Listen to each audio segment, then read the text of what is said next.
सारी दुनिया जानती है कि भारतीय संविधान को भीमराव अंबेडकर ने लिखा है, मगर कुछ दिनों से कुछ मनोवादी लोग हैं ना, ये कह रहे हैं कि जो संविधान है इसके जो लेखक हैं ये BN राव, और ये जो मनोवादी लोग हैं ना, दूसरे की चीज़ों को ये अपना बनाने में माहिर है। कोई भी चीज़ हो ये अपना बनाने में ये कसर नहीं छोड़ते हैं। इस वक्त काफ़ी चर्चाएं में ये चल रही है कि BN राव ने संविधान को लिखा है। चलो अच्छी बात है, तुम लोग तो माने ना कि कोई भी संविधान तो लिखा, मगर वास्तव में जो संविधान को निर्माता भीमराव अम्बेडकर है। तो आपके सामने मैं एक वीडियो प्ले करता हूँ, इस वीडियो को आप देखिएगा और फिर आप समझ में आएगा कि जो संविधान है भारत का ये किसने लिखा है। पहले वीडियो देखते हैं फिर बात करते हैं। बाबा साहब को आज पूरी दुनिया में सबसे अच्छा संविधान लिखने वाला पूरी दुनिया मानती है।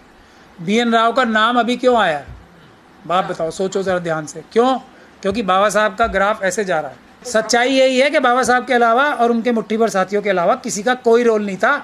जो भी संविधान में अच्छी चीज़ें रखी गई हैं वो बाबा साहब और उनके मुट्ठी भर साथियों की वजह से रखी गई हैं। BN राव के नाम पे वोट मांगे। चलिए मैं ये कह रहा हूँ, BN राव पे वोट, ये मोदी जी जो बाबा साहब का नाम लेते हैं, BN राव साहब का नाम क्यों नहीं ले रहे? इनका अपना कुछ नहीं है, दूसरों का। यही मैं बार बार बात कहता हूँ ना, कुछ नहीं है इनका।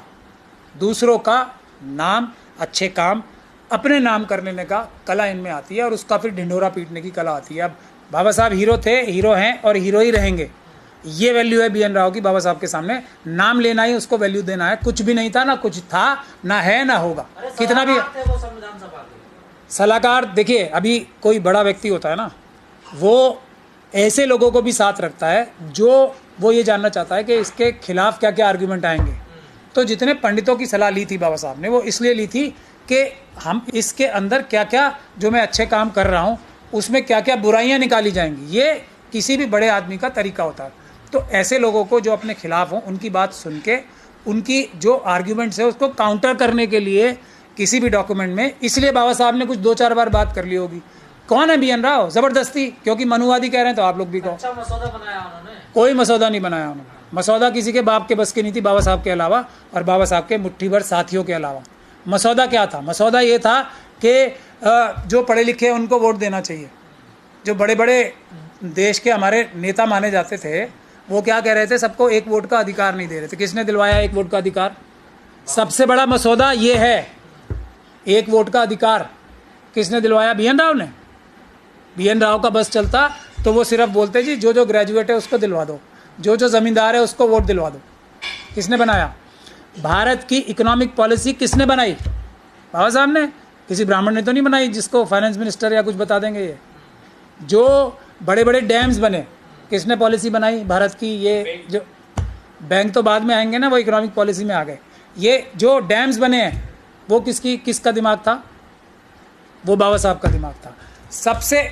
और उसके बाद संविधान चला के देश को एक रखने का जो कॉन्सेप्ट बाबा साहब ने बनाया, ये है कहीं दुनिया में? और जो हमारी ऑल इंडिया ये जो सिविल सर्विस है, ये जो ऑल इंडिया कार्डर है और उसके बाद स्टेट कार्डर है और उसके साथ एक दूसरे के अंदर जो ट्रांसफ़र की जो प्रोविजंस लिखे गए हैं संविधान में, ये हैं वो चीज़ें जिनको समझने के लिए भी मनुवादियों को अभी कई सौ साल लगेंगे। जो हमें मिल गई ना हवा, जैसे हवा है, हम सूंघ रहे हैं तो मज़े आ रहे हैं हमारे, अभी गायब हो जाएंगी ये सब चीज़ें तो पता लगेगा। देश आज एक है ना। जैसे कहा जा रहा कि उनका पूरा सहयोग रहा, कच्चा मसौदा उसका कोई सहयोग नहीं रहा, बिल्कुल 0% भी सहयोग नहीं था। सिर्फ नेगेटिविटी देखने के लिए कोई सहयोग लिया हो बाबा साहब ने तो लिया होगा, मतलब ही नहीं ना किसी का।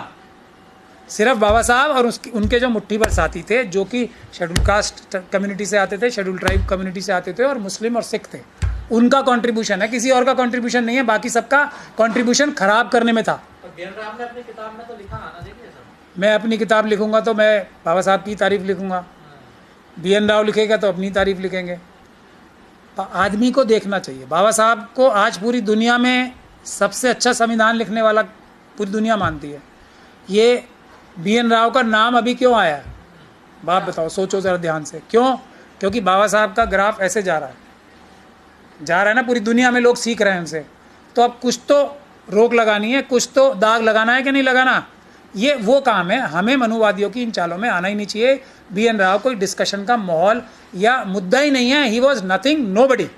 उनकी बहस नहीं कर घोषित किया जाए बी एन राव को संविधान निर्माता, ज्ञापन सौंपे जा रहे हैं, बड़े बड़े प्रोग्राम हो रहे हैं। तो देश को आज़ादी में सबसे बड़ी जो कंट्रीब्यूशन है वो सावरकर साहब का है कि नहीं है? बिल्कुल, पूरा सबसे बड़ा सहयोग यही है मनुवादियों की मानोगे तो, और किसी का तो था ही नहीं। वो तो ये भी कह रहे बाबा साहब का कोई तो योगदान मैं तो खुद ही कह रहा हूँ ना, ये सावरकर साहब का तो नाम ही नहीं था ना कोई, उनको एक बुरी नज़र से देखा जाता था, उन्होंने उसको ही अच्छा बना लिया अपना, कह वही काम आप बी एन राव साहब के साथ करोगे। डिस्कशन मत करो, ज़ीरो ज़ीरो ज़ीरो, कोई बात ही नहीं। सच्चाई तो सामने आने चाहिए, तथ्य तो सच्चाई यही है कि बाबा साहब के अलावा और उनके मुट्ठी भर साथियों के अलावा किसी का कोई रोल नहीं था। जो भी संविधान में अच्छी चीज़ें रखी गई हैं वो बाबा साहब और उनके मुट्ठी भर साथियों की वजह से रखी गई हैं। बाकी सब लोगों ने कोशिश ये की थी कि कुछ ना कुछ इस संविधान में से अच्छाइयाँ नोच के ख़त्म कर दें। ये सच्चाई है, तथ्यात्मक रूप से सही है। अब पूरी दुनिया में, अब चाहे कांग्रेस पार्टी कोई जो भी थोड़ा बहुत भी अच्छा आदमी आएगा कांग्रेस पार्टी में, उसको बाबा साहब का नाम लेना पड़ रहा है ना। क्यों लेना पड़ रहा है? क्यों संविधान हाथ में लेके घूमना पड़ रहा है?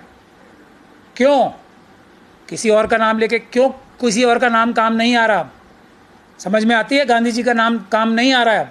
क्यों? क्यों? क्योंकि संविधान ही देश को एक रख रहा है। जैसे जैसे लोग संविधान पढ़ के, संविधान समझ के थोड़ा थोड़ा अपनी एम्पावरमेंट करने के लिए आगे बढ़ रहे हैं, तो सबको संविधान ही उठाना पड़ेगा। आरएसएस ने तो पहले ये संविधान जलाया था ना, वो भी तो उठा रही है आज। तो उठा, क्योंकि अब लोगों की, बहुजन समाज के लोगों को थोड़ा थोड़ा पढ़ लिख के संविधान की समझ आती जा रही है। तो अब सब लोग ये कहना के लिए मजबूर हैं कि देश में जो भी अच्छाई है वो संविधान की वजह से है। इसीलिए सब संविधान का सहारा ले रहे हैं, बाबा साहब का संविधान सहारा ले रहे हैं, बाबा साहब का सहारा ले रहे हैं। क्यों नहीं ले रहे? बी एन राव के नाम पे वोट मांगे। चलिए मैं ये कह रहा हूँ, बी एन राव के राव पे वोट, ये मोदी जी जो बाबा साहब का नाम लेते हैं, बी एन राव साहब का नाम क्यों नहीं ले रहे? ले, बाबा साहब को बोले बीजेपी अपना एक वो करे, रेजोल्यूशन बनाए। मैं तो कह रहा हूँ, इनवाइट कर रहा हूँ। यही तो कह रहे हैं कि तो मैं भी यही कह रहा हूँ, घर में बी एन राव को बुला दिया गया। मैं यही ये तो, बड़ी साजिश हुई है उनके साथ। तो वही तो मैं कह रहा हूँ। हाँ। अब ले ले, अब वोट के चक्कर में बी एन राव साहब को बताएं। अब संविधान को तो सब मान रहे हैं ना, अब संविधान को सब इज्जत कर रहे हैं, बड़ा मान रहे हैं, तो अब बताएं। बाबा साहब ने नहीं, बी एन राव ने बनाया था संविधान। यही है ना कि बाबा साहब के पीछे बड़ा वोट बैंक है, बी एन राव के पीछे कुछ है नहीं। वोट बैंक क्यों है? सरकारें इनकी हैं, वोट बैंक बाबा साहब के पीछे है। ये कौन सा तरीका है? क्यों है? बाबा साहब को अपने आप ही, मतलब अपने आर्ग्यूमेंट से ही आप बड़ा बता रहे हो। सरकारें इनकी, हर मनुवादी मानसिकता की सरकार रही है भारत में। कौन सी ऐसी सरकार आज तक आई है जो मनुवादी मानसिकता से ज़्यादा या कम तौर पे ग्रसित ना रही हो? लेकिन फिर भी बाबा साहब के नाम पे वोट पड़ते हैं। क्यों? क्योंकि उन्होंने सच में दिया है, देने का नाटक नहीं किया है। ये नहीं किया कि देने का नाटक करें और छीने। आखिर ये दो तरह की बातें क्यों करते हैं मनुवादी लोग? मनुवादी फिर कैसे रहेंगे अगर सच बोलने लगेंगे? तो सच नहीं बोलेंगे। पहले तो उनकी जान पे बनाई थी ना संविधान से, अब उन्हें नज़र आ गया कि संविधान ही देश में सबसे पॉपुलर डॉक्यूमेंट है। सभी लोगों को धीरे धीरे संविधान भी समझ में आ रहा है। तो अब इनको कहना है कि ये संविधान के रचयिता ही अपने आप बना लें। अच्छा, मैं आपको एक सबसे बड़ा अच्छा एग्जाम्पल देता हूँ, फिर मेरे ख्याल से मुझे कुछ बोलने की आवश्यकता पड़ेगी नहीं। 84,000 जो बुद्ध विहार हैं, जो उसमें जो मूर्तियाँ हैं वो किसकी हैं? और ऊपर से बी एन राव का नाम आ रहा है ना अब सब जगह, सबके चेहरे पे बी एन राव लिखा जा रहा है कि नहीं लिखा जा रहा? यही है बस। अब समझ में आ गया? इनका अपना कुछ नहीं है, दूसरों का। यही मैं बार बार बात कहता हूँ ना, कुछ नहीं है इनका। दूसरों का नाम, अच्छे काम अपने नाम कर लेने का कला इनमें आती है, और उसका फिर ढिंढोरा पीटने की कला आती है। अब 84,000 बुद्ध विहार के बाद तो मुझे कुछ बताने की आवश्यकता नहीं होनी चाहिए, वही एग्जाम्पल है। और कुछ 75 साल बाद ये एकदम कौन सी ऐसी बड़ी घटना है जो नहीं हो रही देश में इस वक्त? 80 करोड़ लोग अनाज के एक एक दाने के लिए मोहताज कर दिए। लेकिन नारा दिए थे कि 400 पार आने दो, संविधान हटा देंगे, उसमें तो कामयाब नहीं हुए ये। अब लेखक बदल रहे देश का। हाँ, तो संविधान के बगैर गुजारा नहीं है ना। तो संविधान के ऊपर एक बी एन राव का पेंट करना है, जैसा 84,000 बुद्ध विहार की जो प्रतिमाएं हैं उस पर दूसरा रंग किया था, वही रंग करना है। क्योंकि पता लग गया ना, अपने तो बुद्ध विहार कुछ बना नहीं सकते, अपना संविधान लिख नहीं सकते। लिखेंगे तो वो बाबा साहब जैसा कोई आएगा और जला देगा कि हम संविधान बचाएंगे, आरक्षण बचाएंगे, बाबा साहब को बचाएंगे। लेकिन वो अब लोग जो है क्यों नहीं आ रहे? जब संविधान के जो लेखक बदले जा रहे हैं, वो क्यों चुप बैठे हैं इस मामले में? अगर उनको चुप करने की ताकत और समझदारी और छल कपट से उनको चुप करने की ताकत ना हो मनुवादियों में, तो सारे देश के जितने भी जो ये अत्याचार हैं, व्यभिचार हैं, वो ख़त्म ना हो जाएं।